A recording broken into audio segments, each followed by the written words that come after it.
Not marriage, but another relationship besides your marriage. You know, Ben and J Lo are famously back together now after she left poor A-Rod in the dust. Would you ever say you get single again, get back with one of your exes? Well, absolutely not, Bill. I'm a married man. But hypothetically speaking, hell yeah. I just think there used to be a big thing. There was not a hookup, not a one-time hookup, like get back with them. I understand what you're saying. I'll say yes because it's a better answer. And two, there was big retro sex. You remember retro sex? No. No, I'm sure you've done it a few times, but it's basically retro sex. You mean like makeup sex? No, it's like literally like the retro relate. So Ben Affleck and J Lo more than likely retro sexing, but it's like all like if you had sex with someone, just having sex again. Yes, but years have passed. So like nostalgia. Oh. Well, yeah, but I'm saying like you had to get in a relationship. Just a one night stand's a different thing. No, I know, but I don't know. The pond ain't great here, but I'll dip. I'll go for it. Why not? I think it would just be fun, even if it's not forever, just to be like oddly 55 years old. All right, I get at least the concept of retro sex now. Yeah, dude, you just really do a little bit for a second time, make the cheeks clap. Come on. What about you, Bill? How many exes are we lining up for you? How many do you get back? I would definitely not, because I've actually tried it in the not too recent past with just a recent girlfriend, and I saw a meme. It's like I'm more likely to pull this off than a couple trying to make it work for the third time. So never. No, it's a bad idea always. Not a chance. Reason it didn't work the first time. I don't know. Jennifer Lopez and Ben Affleck are giving us all hope, Bill. I could see it.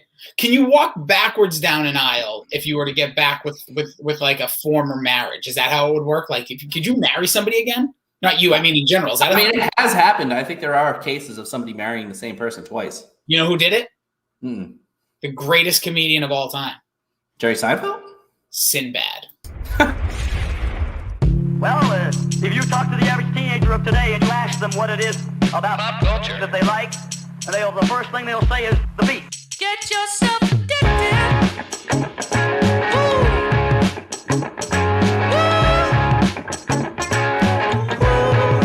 Get yourself addicted. Welcome into the Pop Culture Pile Driver. Get addicted to the content. I am Jason Rossi. Can be followed along all social media platforms at Jason D. Rossi, and our Twitter for this here show at Pop Culture PD. And if you give that a follow, it will instantly make you more lovely, because we all could use a little sprinkle of lovely. With me, as always, my tag team partner in the podcast sphere. You can follow him along at Billy D 2411 across all social media platforms, including the OnlyFans. He is Billy D. What's going on, dude? Hello. Not much. OnlyFans isn't a real thing, but I like how it's now a gimmick.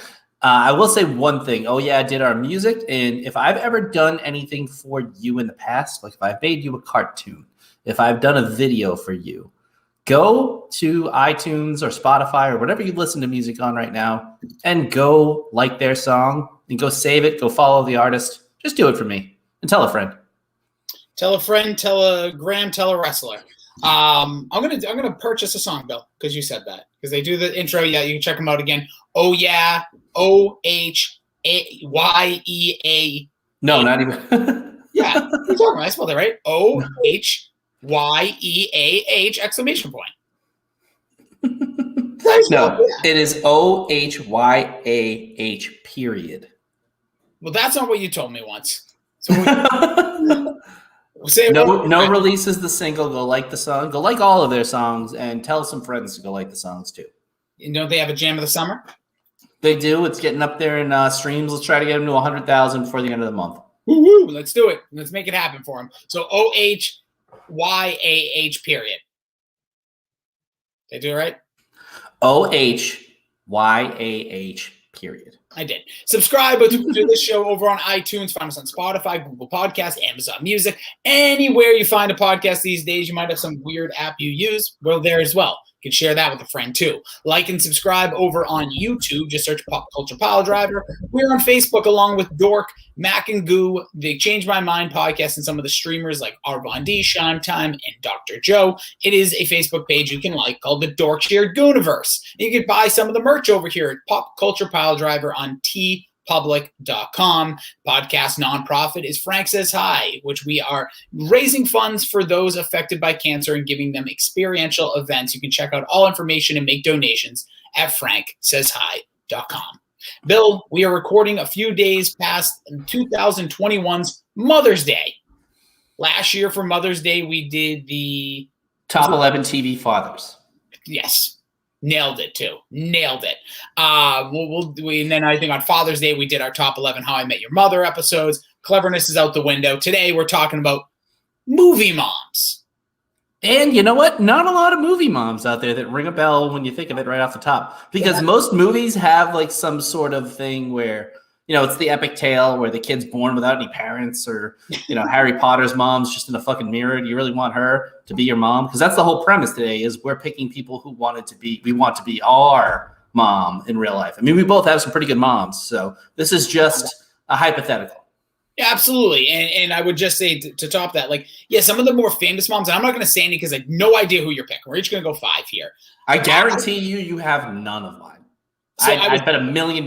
So I was scared you might have one of mine. I'm not going to. I'm still not confirmed that we won't cross over here. But yeah, the way to look at it is like a TV mom, a movie mom that you're just like, oh hell yeah, like that mom for what reasons will fill in. And we're not talking like creepy crap here. We're not talking about some weird websites like, you know, Simpsons stuff.com. What is the website? XXN, RedTube. Yeah, none of that weird stuff that's out there. I saw Barstool put out there like Happy Mother's Day. The real ones get it. And it was a bunch of adult. Oh, Lisa Ann. Yeah. Brandy. What's her? Brandy Max. Oh, Brandy Love. Oh, Brandy Love's a good one. Julia Ann's another good one. See, if we're doing moms, Sienna West made a few appearances. Who's that? Sienna West. Is that an adult lady? Oh, yeah. Mm-hmm. I know nothing about. I just know Brandy Love because one time at EEI they were going to the morning show at the time with Kirk Minihane. Wanted to have her on, and there was a big to do about that. Like she was coming on the show, and like I think she was coming into the studio, and then there was a big kibosh, which I don't really understand why that would be. Friend of the program, Matt LaMarca jumping in as he's probably bored, sitting in his bed right now watching some NBA. Appreciate you, bro. But Bill, so do you want me to start or you want to start? You can go ahead and start. By the way, I want to just, you read what LaMarca posted, right? Yes, and I will say, and I forget, somebody in the DSG made this point, I believe, and it's so true. Both of the parents from Home Alone, the mom and the father, could be the worst parents in movie fucking history. They stink. I will just say that she might not be the greatest mom, but she is not on my list. I debated. But she did do everything in her power, Bill. She flew back countries, which obviously you're going to do. But yeah, the fact that she forgot her kid at home is twice. Well, one time in New York. Yeah, one time he just went on the wrong plane. That's the dad's fault for wearing such a cliche outfit. If it happens once, it should never, ever, no matter the circumstances, happen again. Yeah, I want to get that one out of the way. She's not on our list. She's not a good mom. She's just slicing, and she has like 1 million kids. She has like 1 million children. She could have afforded to leave Kevin at home and probably not known for longer than they did. Yeah. But anywho, all right, Bill, you said you wanted to kick us off. What do you got? Okay, so I'm going to go with the Mean Girls mom. She doesn't have a first name, but it is Amy Poehler playing Mrs. Regina George. She is the cool mom. She is the mom. She's like Phil Dunphy of moms. She's letting the kids drink. She's letting them have a good time. She's recording them at the winter ball when they're singing the Nasty Santa song. I would love her to be my mom because my mom, one of the sweetest ladies you'll ever meet in your entire life, has a little bit of this in her unknowingly. Like she will just kind of let anything slide. I guarantee you she thinks, you know, the first time I ever made whoopee was on my wedding night. The first time I ever had a drink was on my 21st birthday. But with this kind of a mom, you could get away with that stuff all the time because she wants to be in on the fun because she's a cool mom. I will say 100% on this one because she's cringeworthy if you're the kid until you probably really enjoy her in like your mid-20s, late 20s when you're older and she's like the cool mom and like probably drinking, bringing wine to like your softball, your t-ball games when you were younger and you're like, oh, mom, and she like kind of wants to like live vicariously through you. So that is a good pull. Not one I came up with here, but love where your head's starting there. for me, okay, I'm trying to see where I want to start. Plus, she's rich. She's rich. Oh, that's a good point. Silver spoon. May have not made that money either. Holler than men. I'm going to start with a loving mom that you want just because literally can intimidate anyone.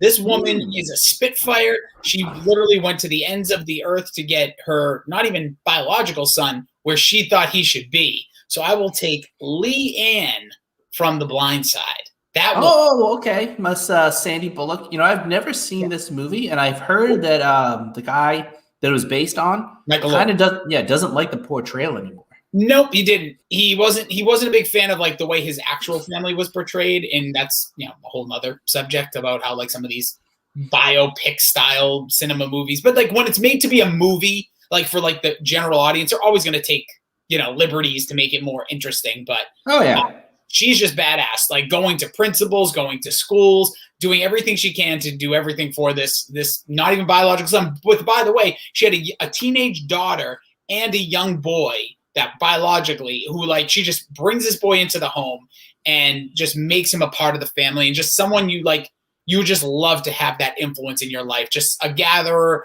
a positive attitude, and it just nothing's going to stop us. And I just love that. And the movie's actually pretty damn good. Yeah, I got to see it. I was going to say I love a good sports movie, but I don't like most sports movies. Like I like the Rockies. Our guy Goo and I share the love of Major League 2, even though Fryer happened to take it in their recent cinema draft. But that's one I've never seen, but I've heard good things. But it did sour me when what's his name didn't like the portrayal. Yeah, so. Michael Moore was like, that wasn't really how it all went down. No, that's what happens when you sell your life rights. You don't really get much. That's what I'm saying. That's what I'm saying. Like they know what they're doing, and just so you know, we still are going to get. You're going to have a choice maybe for next week. We do our baseball movies finally, but we'll talk about it. Okay, so next I am going Troop Beverly Hills. Oh my Lord! I am going with the fabulous Shelley Long as she portrays Phyllis Neffler in the we don't need no stinking badges because again, she's got money. She's kind of oblivious. You can get away with anything. I love this movie growing up, and this is one of my mom's favorite movies, so I think that goes a little bit hand in hand here. I don't think my mom has ever seen New Mean Girls, but maybe she'd like it. I actually think she'd love it. So a lot of these actually kind of have to do a little bit with my mom personally. I'm trying to pick somebody because my mom's sweet, like Phyllis Neffler, little clueless, and you can get away with a lot. And also that means that your dad is Craig T. Nelson. So that's not bad. No, that's a good call. You're I see how you're doing that. You're putting down the women again, Bill. Just going straight for the men. No, but I like this. Oh yeah, who doesn't love Coach? Maybe Jobber comes over. It's a pretty good family. I do like this call because it is another one of those very fascinating, portrayals of a mom. Because, like I said, a little aloof, a little goofy, but again, like depending on when you grew up, like I'm so curious with like our friends groups, like who are those moms? Who are the aloof moms? Who are the goofy ones? Like we don't have to say them out loud here, but like eventually we're gonna go from being like those mid-30s, late 30s people to like mid to the late 40s, and like. We are with kids or whatnot is going to just be – it's just bizarre. It's going to be very interesting to watch. Oh, is it the Allstate commercials where they're trying to prevent you from becoming your parents? Yes. No. That is Geico. They're all the same. Yeah. They're all like 9 million different types of commercials. But it does happen. Like you become your parents. I can see it. I don't have children, again, that I know of. But you can see it in your siblings, at least. I see it with my sister. She's already becoming exactly like my mother. So it's kind of funny to watch the transformation of who's who. And I if we went down the list, it could be a separate side podcast just amongst our friends about our own families. I've always said my mom is the perfect mix of Marie Barone and Estelle Costanza. That's a hell of a mom right there. All right, next up for me, I'm gonna go. I think I have the big three coming up. So I'll go with basically Andy's mom, Toy Story. Here's why. What? But here's why. It's simple. I didn't even see her face. You see her face plenty. There's 4 movies. You see it. She drives him to like college at the end. I think that was of 3. I never saw 4, but. Whatever the one with Forky, I've never seen. But anyways, the point is, Andy's mom is a baller mom. First of all, we don't know if there's a dad in the picture. So I know she's definitely a single mom. So she's a single mom, represent 2 kids, buys her son what he wants. Not spoiling necessarily. Buzz Lightyear, Dude, birthday, she made the whole party about Buzz Lightyear. Turned the kid's life around, right? Then, what does he get for Christmas at the end of the movie? A puppy. Why? Because he wanted one. Because this mom is down. And when he has to like rush off and do stuff, she's always got him in the right places. She basically helped him give away his toys. And one of the most sentimental scenes that really shouldn't be that sentimental when you think about it, at the end of Toy Story 3, spoilers, that like good call. That's a good call. She drives him and makes sure, and she gives him like a send-off. She like watches from the car with the old mom cross arm, watching her son, proud of him, handing his toys over to a younger girl who would be able to play with those because he is no longer playing with toys at the age of 17. He's not me. So I found her to be like endearing, lovable, and then like when everything's going like kind of wacky, it's all we're seeing everything from a toy perspective, but she's also bringing her son to that kick-ass pizza place to get the aliens with Planet Pizza. Planet Pizza, thank you. Sorry, I get it confused with Dude, Where's My Car? There's a pizza place at the end of that movie too. No moms in that one that I know of, but Andy's mom, great mom. You would want maybe one of the more underrated, at least, animated moms. No moms in Dude, Where's My Car? But I think that's Stifler in that movie, correct? Oh, sure is. So Stifler's mom. So kind of a loose connection there. Could be on this list, maybe. She won't be. You don't want her for a mom. Trust me on that. No, definitely not. You may want you want her to be one of your friends' moms. But do you, Bill? Not a good friend, kind of like a friend that you don't like too much, that you wouldn't mind. Mom. Yeah. Well, no, just like the kid in the group that you're like, you want to have that over. Okay, Bill, let's just quickly go for it. Which friend of ours would you want Stifler's mom to be? Ooh, our friends? Yep. Probably none of my close friends. I could probably think of a couple of like acquaintances I wouldn't mind. I don't want to say it because they may be listening to this podcast. So. You want it to be Kevin's mom. I got it. Okay. Fryer's mom. Oh, no, that's terrible. You're a dirty man. I don't even know his family. No, that's horrible. That's horrible. I don't know anything about his mom. Flip that. Flip it. I'm sure she's a lovely lady. Fryer's mom. You heard it.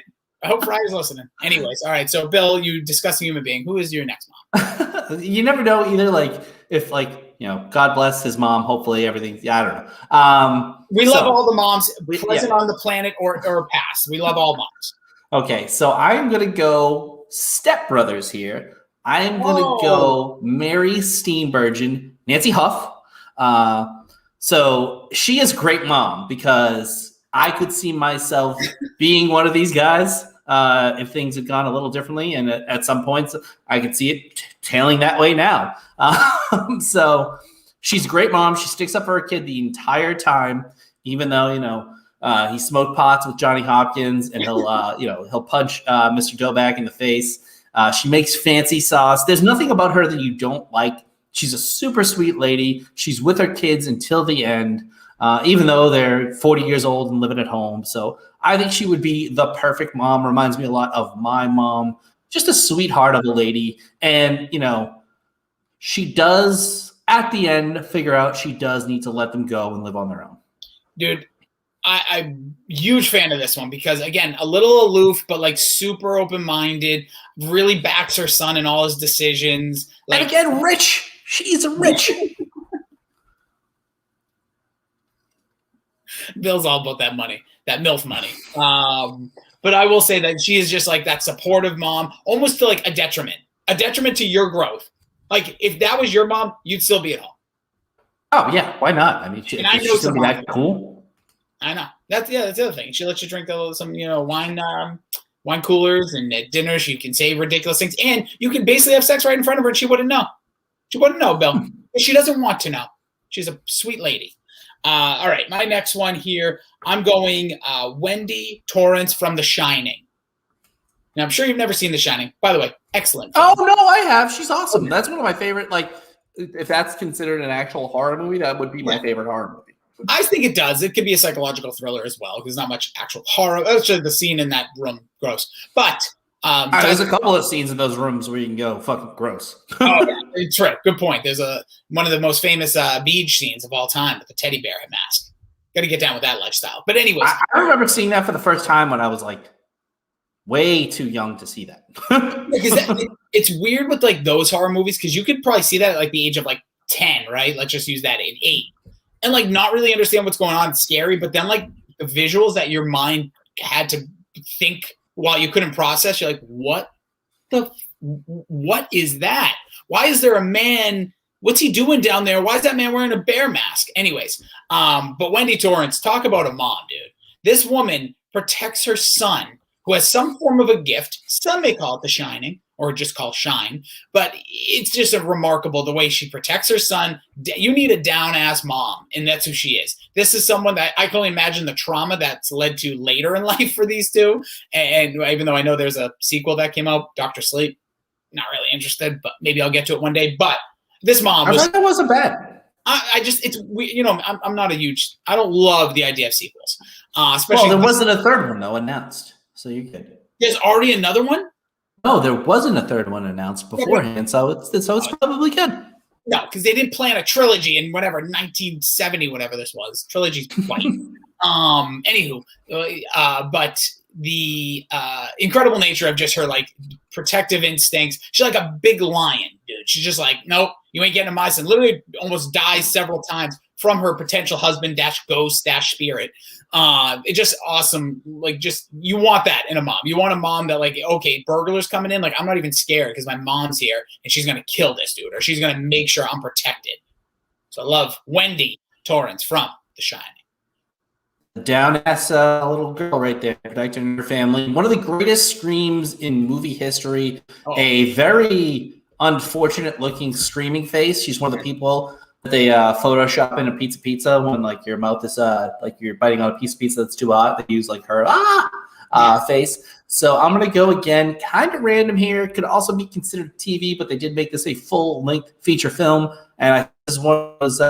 Maybe we have the boys debate on to do this one time and talk about which one is better, Addams Family 1 or Addams Family 2. I kind of think Addams Family 2 is better, but I'm going to go with Angelica Houston and her portrayal of Morticia Addams.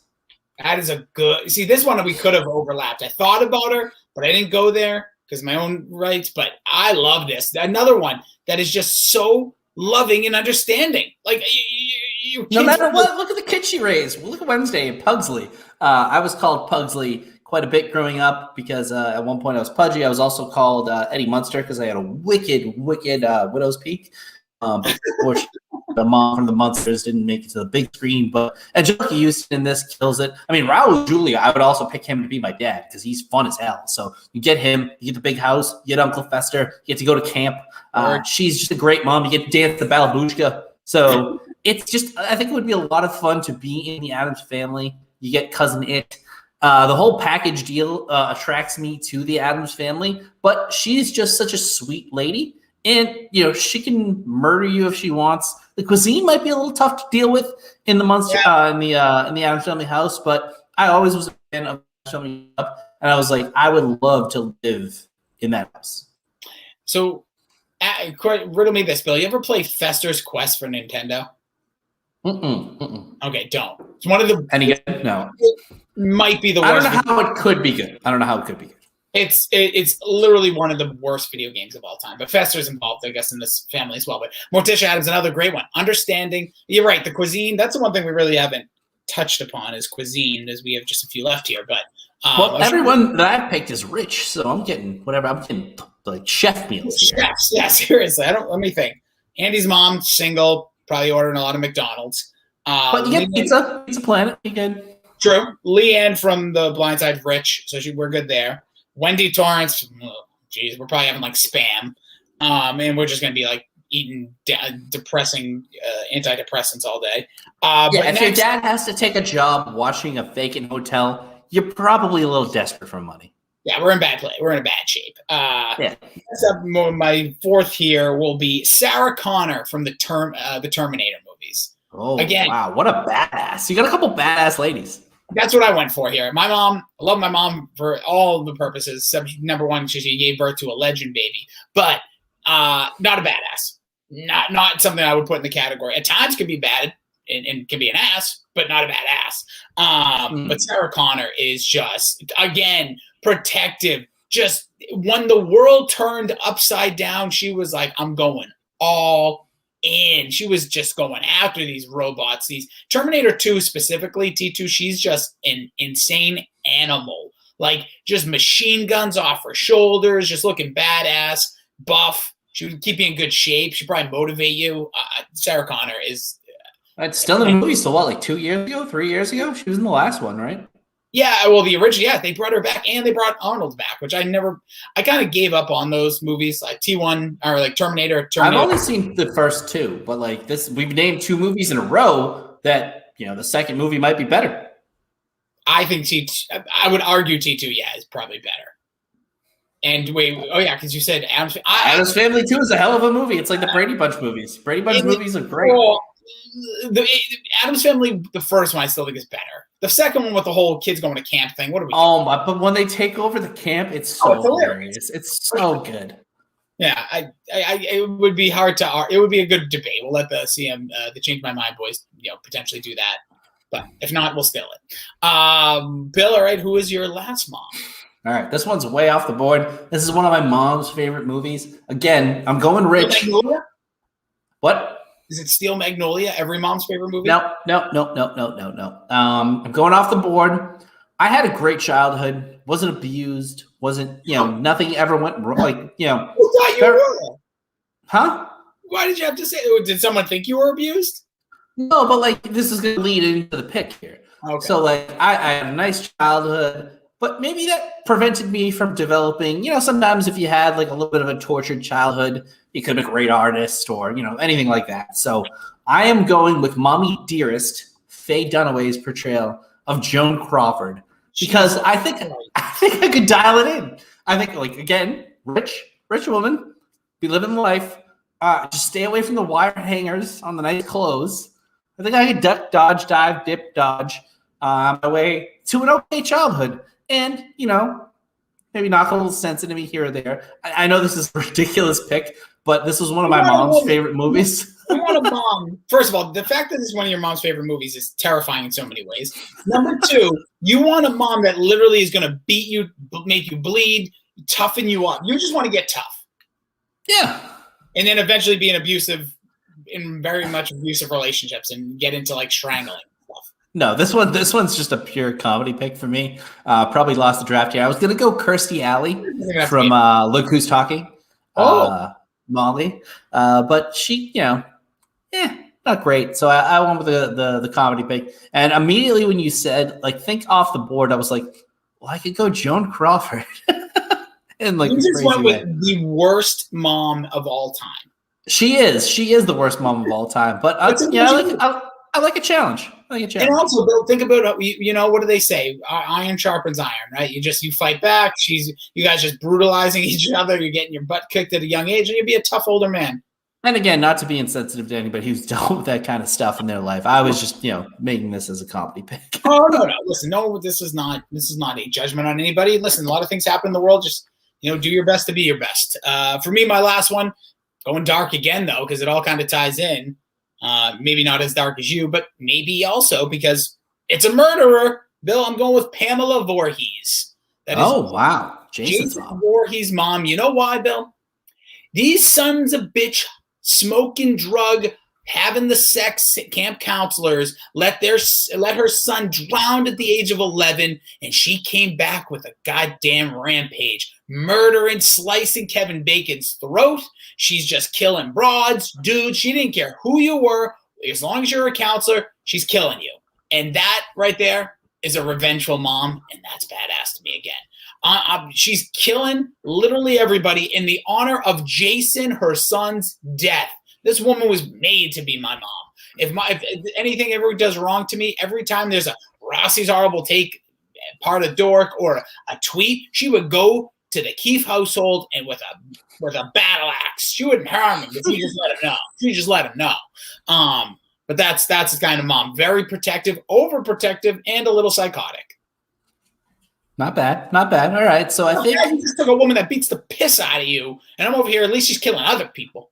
Yeah, I know, but it was just mainly when you said go off the board, because this was tough to find good movie moms, because like Well, like there's really none that like spring to mind immediately as like a great like TV. They're littered with them because TV is a little bit more emotional, a little more Family. heartfelt. Yeah, so maybe we can do that on Father's Day. I know that No, we're doing Mac and Goo movie did one. No, God no. Although there's probably more movie dads, but I'm assuming they're mostly assholes because most epic heroes are born from either dead parents or an asshole father.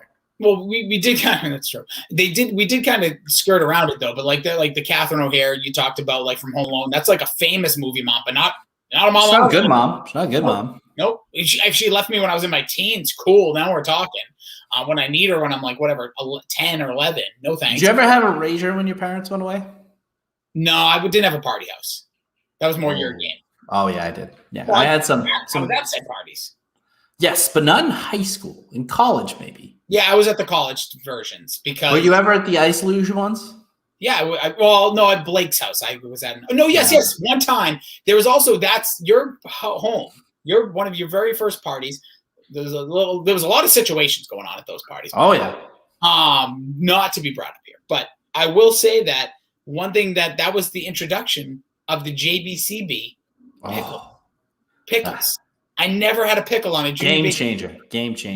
I remember I was driving and you guys were like, there was a hubbaloo about like, let's get food. I'm like, I'll drive. And I went with a friend of ours, Josh, and he's like, oh, I got to get the junior bacon cheeseburger with pickles. I was like, what? Add pickles, baby. Add pickles. And that's also when I found out it's called the JBCB, like officially. You could go. Oh, yeah, you can order it. I didn't know that. I was always saying, can I get a junior bacon cheeseburger? And I wouldn't even add anything.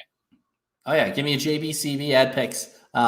So I remember that night specifically because that was the night I ever threw somebody out. First night I ever threw someone out. Mike Shea. Oh, yeah. He deserved it. That was the night Pachi scuffed up my shoes with his fine Italian scuffed up my floors with his fine Italian shoes that his brother got him from Italy that weren't actually fine Italian. They were just terrible. Those were the cheapest looking, like almost borderline rubber shoes. Oh, they were terrible.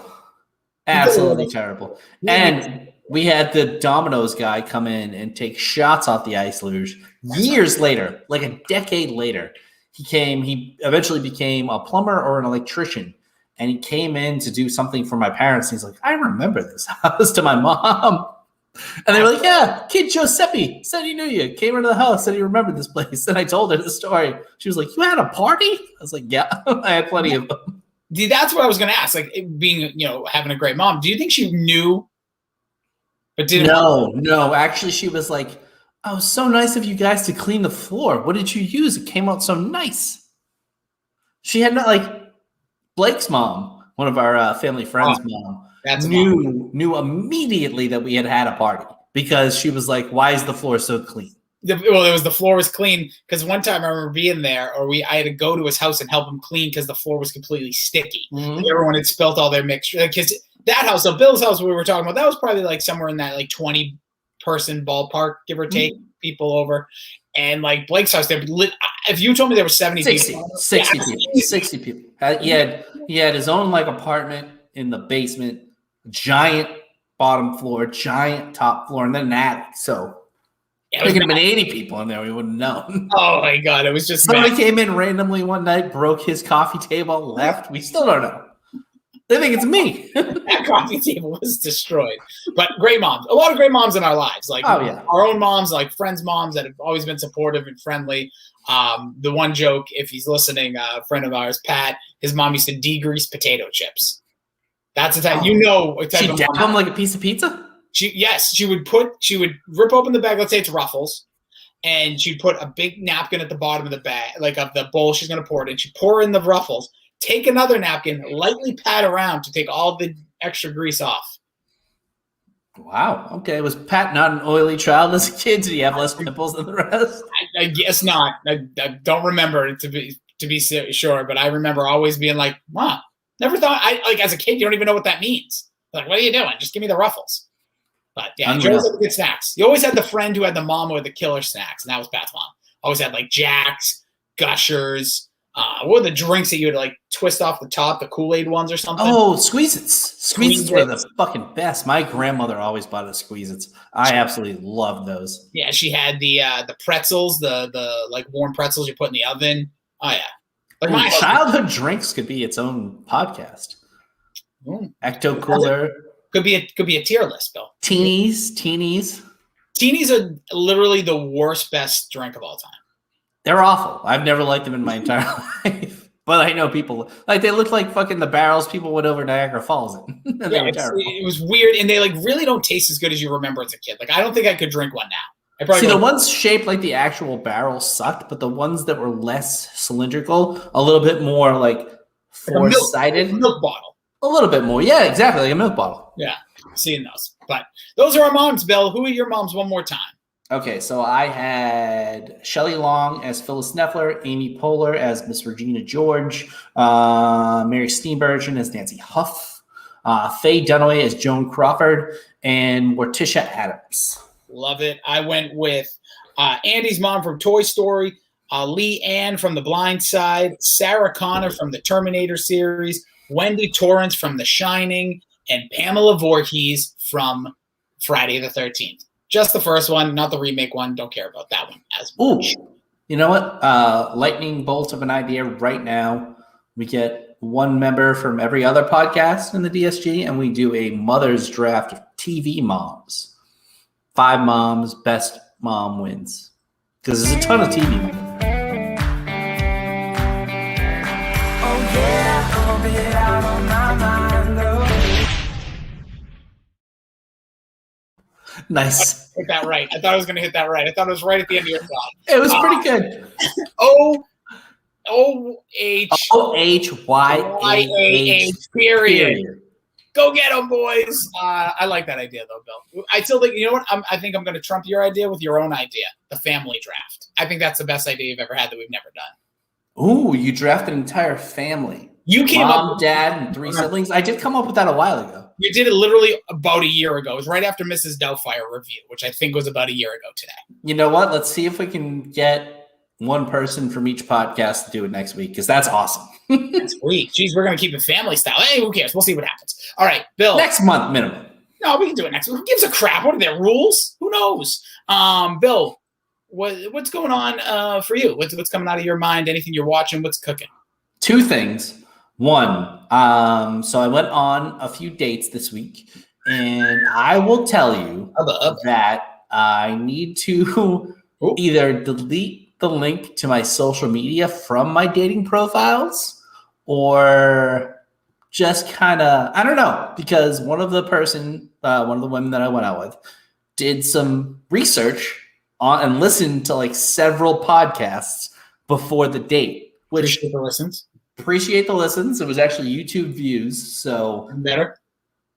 luckily she still went on the date, because one of the ones she listened to was the sexy song draft, where we played into, a little bit of my fake persona. What do you mean? There's no fake. You're not a phony. That's true. But like we dialed, like I may have, you turned it up embellished a little bit. Yeah. And she was like, I was really worried about the kind of guy you actually were. So luckily panned out. But this is the second time now a girl has listened to podcasts. So, I think it's just me and Matt right now who are single in the DSG anyways. Just keep that in mind. Yeah. Interesting to note, though. Linking things, and she got to see you visually, obviously your mannerisms, everything.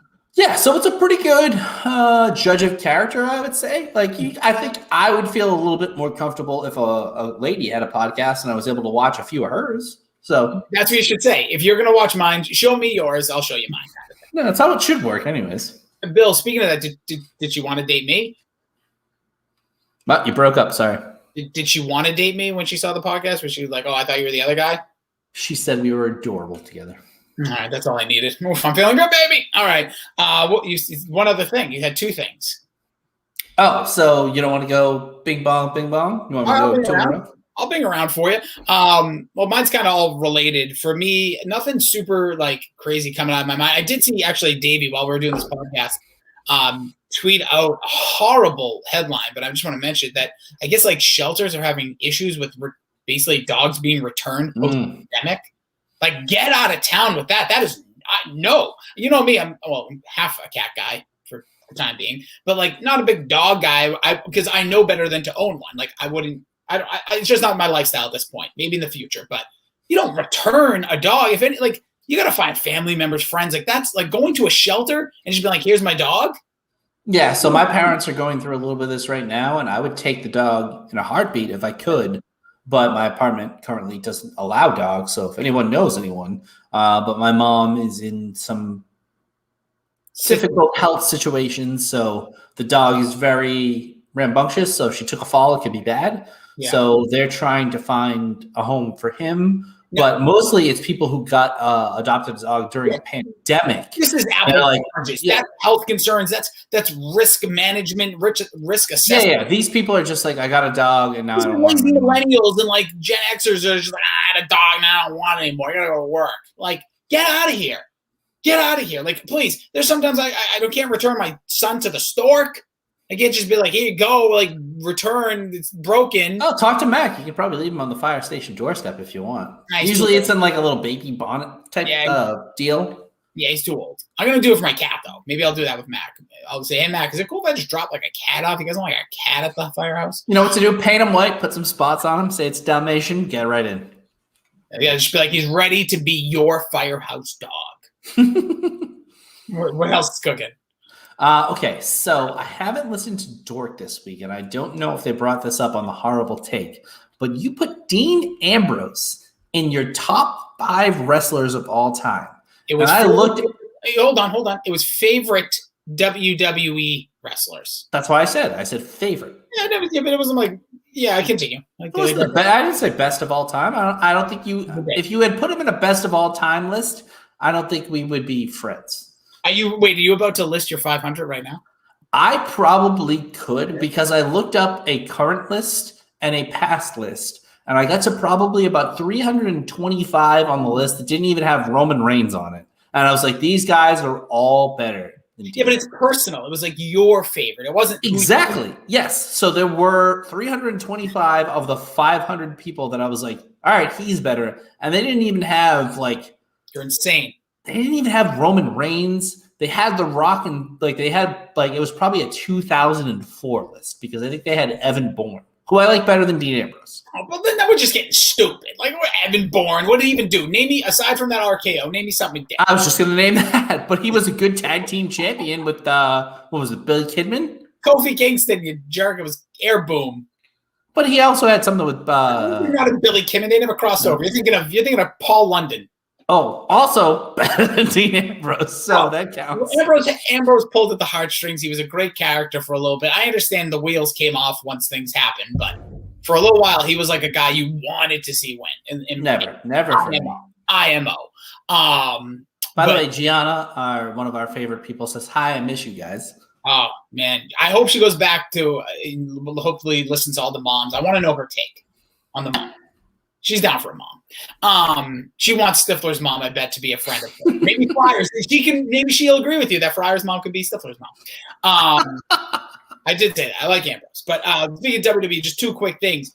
The biographies are incredible on this A&E. I found out I could stream it on A&E.com, which is a horrible experience, but get through. Macho Man was a complete hit piece. The Booker T one, which I know you tweeted about him the other day, you got to watch that biography on Booker T. I did. Oh, okay. That's why I did it, because I was unable to sleep in the hotel room, and they were replaying it, so I watched the whole thing. And maybe we can do a Booker T podcast, because I literally think he is the most underrated wrestler ever, because he is a good heel, he's a good face, his King Booker thing, and they paid homage to that, I think, in the proper way, because that was one of the best gimmicks going for a long time. And it was one of the only people who ever pulled off the King gimmick, besides Macho Man, I think really, really well. Especially in like the goofy, like he made him and Sharmell were such a great package, and they're married. They were just amazing duo. And like you said, he went from Booker T, like just like the five time to a heel, but then he made this King persona work. He had his not table or cabin. I forget what he called his. He had like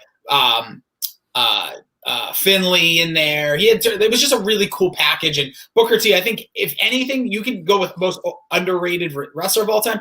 Clearly the best WCW export.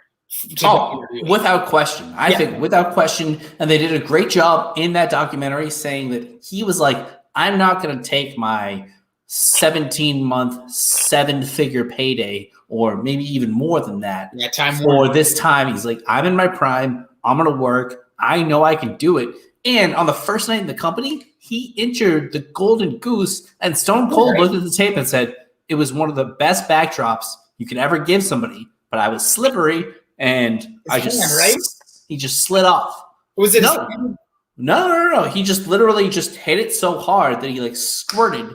Like didn't he injure his hand? Wasn't that what the No, it was his back, which was already a problem. So, and he looked right at Vince. He was like, that was a perfect backdrop. Don't kill this guy. I know he hurt me, but wasn't his fault. Like, it would have happened if The Rock did it. So I love Booker T. Triple H buried him beyond buried, but I love that guy. That's a good idea. Seems like the coolest dude ever. We should try to get him on a podcast. He probably never would, but I think he's just, and we saw him power bomb himself off of Batista. So, he's one of the greatest workers of all time. And the Undertaker Rooney, the Kane Rooney, all the Rooneys. He's just, and they brought it up in the biography, the price check on a jackass. The supermarket. The supermarket is probably a top 5 non-ring segment in WWE history. It's iconic, and it's weird. You just mentioned 2 things with Booker T and Stone Cold, and I remember no singles matches between them. Like not a single one. I remember all these moments with it, and that's what made wrestling great at a different time. You brought it up the other day. That's what wrestling really is, and it's true to a certain degree. Like, I will watch Undertaker versus Shawn Michaels till the day I die if I'm bored, but it really is, and like Keith and Davey talk about it all the time. Wrestling in the 90s with that kind of stuff, that was must-see TV back in the day, and it was so awesome. And you just never saw anything like it. And that's no TV shows. Like, what made 90210 or Melrose Place so sensational? You're seeing like, whoa, catty women, a little extra sexuality at a time. Like, wrestling was doing all this as well, while also having crazy in-ring action and over-the-top characters. It's listen, there's no better. I still think everything stems off of wrestling. And I know that sounds ridiculous, but like, they did certain things at different times that made people go, that's what catching people eye. Like, that's what's working. Just one other note, biography, 100%. Dark Side of the Ring did a 2-part on Brian Pillman. You don't have to like wrestling. If you like good storytelling, this might be the best one they've ever done. And I'll take a quote from Jim Cornette, because they actually had all the players involved. So like, he's a nut too. He's nuts. It's nuts. R.I.P. Like, they talk about his son is there. They talk, his ex-wife is involved with it, who was on Raw the night after his passing, which is insane. What were they doing? They talk about that. They talk about his upbringing and stuff with WCW, ECW, WWE. It's so they did the car accident that like basically changed his career. I think it was a motorcycle accident. Was it a motorcycle? Okay, but like that, to me, he's the biggest ever what if in wrestling.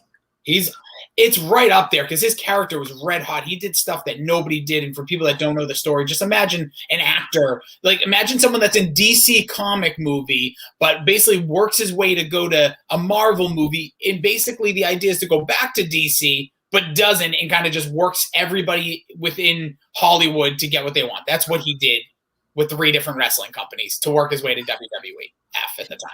And before did he shatter his ankle in that motorcycle industry? He shattered his ankle and just never was the same. And they played that into storylines, which is a whole nother amazing part of, the story of him.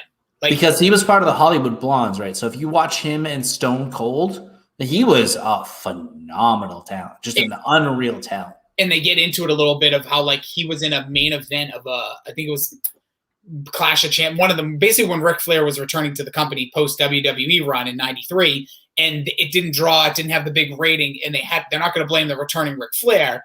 They blamed Steve Austin and Pillman, and that kind of broke up that tag team, and that's when they went their separate ways, and both had, for different reasons, iconic careers. Mm-hmm. Really worth the watch. It's on Vice. If you have Hulu, Billy has Hulu, you can just DM him. No, don't do that. Yeah, just ask me. No, don't do that, because then it's going to spread, and then when I want to watch How I Met Your Mother, it's not going to be there. But anywho, Yeah, it's a really good watch. Anything else coming from your part, Bill? I don't think I'm watching anything. I've been kind of busy. So Ted Lasso tonight, bro. Tonight. Oh, let's wrap this up. Shared universe. All right. So this week in the DSG, they did the 1994 Cinema Draft over on Change My Mind. And I believe Mac and Goo were a part of that. Goo, it's kind of awesome that he just harasses Fryer the entire time. I think he frazzled him, but I think we have found out that Mac, without question, whether it be by luck or just being skilled, is the best drafter in the DSG.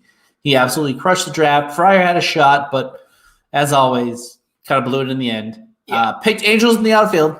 I love that movie, but bad spot to take it. Dork, I didn't listen to Dork so far this week. It's been a busy week. What did they do? No, I'll be honest, Bill. When I first looked out, I was like, because I knew about like Invincible and all that, Invisible and all those shows that they were doing. But they did Mortal Kombat, I believe, was this week's topic. Oh, did they do a Smorgas Dork featuring Mortal Kombat? Because I believe that's I know what it's called Mortal Kombat and more. I only listened to the first half. I haven't heard got into it, but I believe back in Goo did the 1989 classic Aliens, and they did a little bit of a smorgasbord. Pineapple Boys beat Pineapple and TLDR, read books. Mm-hmm. Then check out all the streamers. I believe Caps Booze / whatever Shield play is on hiatus until their next thing comes out. Loki's Loonies or whatever. I hope it's Loki's Dokies. Loki's Dokies, I think, is the best name, but I think they're going to go with Time Cops or something. We're in trouble, or I don't know. I have to make the logo either way, so I'll know. Just waiting on the creative. All I want is for it to turn from West to Mac out of nowhere. Like nobody sees it coming. Never happened. Mac doesn't even, I don't think, like doing Mac and Goo. True. Is that why he deserves so much credit, Bill? Because he does it? And bring up the Spice Girls, but yes. And also, I'll just spill this on the pod right now. Ooh, little tea. So, little tea behind the scenes. So, even before they talked about who does Corky Romano? The actor? Yeah. That would be, Chris Kattan. Chris Kattan. We had talked about getting a celebrity to do a cameo for Mac and Goo's 299th episode, celebrating their 300th. And we decided on Chris Kattan. We had booked it. He didn't do it. Wait, so you did book it? See, I never asked. We booked it, yes. Me and Fryer went back and forth. And my favorite thing about Fryer in the entire world, have you ever gotten a text voice message from Nick Fryer? No, but I send a ton of those. Yeah, you sent a few to me. He was the first one I've ever seen do it consistently. I'm big. You know what? This makes me like Fryer so much more. Not that I didn't. No, I'm telling you, I hate the idea of long text messages, like writing them. Oh, I love it. Absolutely love it. I sent a bunch to our friends recently. I was just firing them off that day because I'm like, you know what? I want to say hi to people, but like, hey, text, how's it going? Text that. No, I'm going to tell you a whole story. You don't even have to respond. Just letting you know.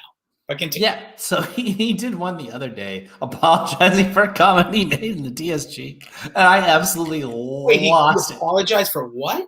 I forget exactly what it was apologizing for, but when it was like 2 of those like minute and a half long voicemails, I was crying laughing. But we had booked Chris Kattan to do almost a what's his name? Troy McClure intro for their podcast. Never happened. So, and like he wanted a lot of money, and we paid for like the 24-hour rush shipping. Still didn't do it. So, did you get a refund? I think Fryer got his money back. Yeah. This is ridiculous. So I never asked again because there was so much going on during that weekend with that.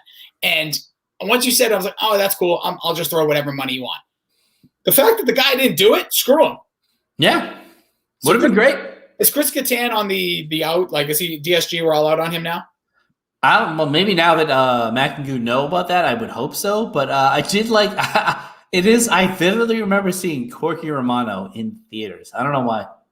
I remember renting it from Blockbuster, and you know why? Because it was the same night my sister thought someone broke into my house, like our house. So we were at Blockbuster. I was eating way too many M&M peanut butters, and then then we got the call, and so me and my friends showed up with bats. There was no one in the house. All right, last thing, real quick, last story, because I know we're getting to your antsy moment here. We're at 54. We went 20 minutes longer than I thought we needed to, but I like this. It's a good conversation. Probably going to be a podcast for no reason. We went up to a cabin in the woods, if you will, Hello. with my buddy Anthony one time and his family. Great mom. Anthony's mom was terrific. She was actually our lunch lady growing up. Sweetest lady ever. Always got extra fries. But we all went to a movie store one night, Video Palace up in like Maine, and New Guy with that. Oh my God, I love it. Love New Guy. What a film. It was terrible. We didn't like it. Oh, really? I didn't. And that was the movie our buddy Anthony rented. I also rented a movie that everybody ridiculed me for. But later in the night, everybody was glad to sit down and watch Home Alone in August with the terrible Mrs. McAllister. But what are we doing? I will watch Home Alone any time of year. And I'll tell you what, it was a crowd pleaser that night. Because Home Alone is phenomenal. It is, and it really can be watched anytime. Speak about something, Bill, you probably never want to watch, but I must mention this. If you go on YouTube, search write this out, Rossi, R-O-S-S-I, 2 periods, then the word Oasis. See what pops up. I think Bill's doing it live time. And you can do it as well. Rossi Oasis. So ellipsis, Oasis. Oasis. Yes, like the band. Stop Crying Your Heart Out, David Rossi. No. So maybe it's just because it doesn't have enough views. So earlier today, as we're recording this on a Tuesday, I'm just going to text you. I tweeted out earlier, but a guy from the DK Sim fam, I was talking about seeing the band Oasis in Madison Square Garden, tells me, I'm uploading a video. Just writes that in the Twitch chat. And I said, okay, like, cool. Dude, is literally. Is it Rossi 2 Oasis Part 2? No, but I don't know what that is, but watch that as well. He basically stopped down what he was doing to record himself singing Wonderwall to me. That's awesome. So I'm texting that to you. Enjoy that. For anybody else out there, you can look at my Twitter on May 11th at probably about 7 something p.m. It is remarkable and is bizarrely amazing, and I don't have any other words. But that's it. That's a pop culture pile driver, boys and girls. We got a little bit of everything. There's a lot off the wall. I loved it, actually. This was a lot of fun. This is like different than we're gonna do our own version. It's gonna be called Catching Up, like News Dump, but just talking about stuff. Talking about our own lives. But yeah, so thank you guys for tuning in. Subscribe, tell a friend, tell a wrestler, let everybody know about the pop culture pile driver. I like what Bill said. Maybe we do the family draft next week. It could be like a bleed into that. Came up with a couple other ideas. I know we talked about top 11 wrestling entrances before. We got top 11 baseball movies, Booker T. I think we got to review that SummerSlam, by the way, that we went to one day when we get to SummerSlam. Oh, absolutely. 100%. I love that night. I think there's got to be a way we can involve it in YouTube as well. Maybe do like a watch along for once finally and just like not worry about people, like just do it on Twitter or something because we'll get pulled. We'll get to all that. But appreciate you guys. Make sure you check out Billy at BillyD2411. If you're going on a date with him in the future, he has all of his social medias connected. Hopefully she checked out the OnlyFans, the bottomless feed during the Pineapple Boys Only. Those are on Thursday nights. You can follow me at Jason D. Rossi across those social medias as well. Nothing is fun nor exciting. But we'll be back next week. This was an absolute pleasure. Appreciate you guys tuning in. Remember to be well, drink a ton, stay positive, and Frank says hi.